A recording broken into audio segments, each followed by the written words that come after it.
জিনি, নিচে কেউ তোমার জন্য অপেক্ষা করছে। আরে আমি তোকে চলে যেতে বলেছিলাম।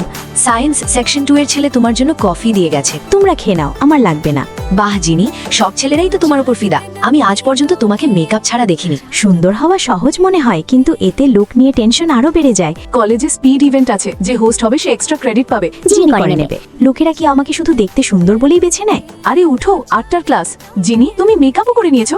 হ্যাঁ, আমি 6টায় উঠে গেছিলাম। এত নিষ্ঠা থাকলে তুমি যা ইচ্ছা তাই করতে পারো। ডান্স টিচার ডাকছেন, চলো দৌড়াও, ক্লাসে দেরি হয়ে যাবে। আমি সুন্দর, কিন্তু মাঝে মধ্যে বেশি সুন্দর হওয়াটাও একটা বোঝা মনে হয়। আমাকে ক্যাপ আর মাস্ক দাও তো। এত গরমে কেন লুকাচ্ছ?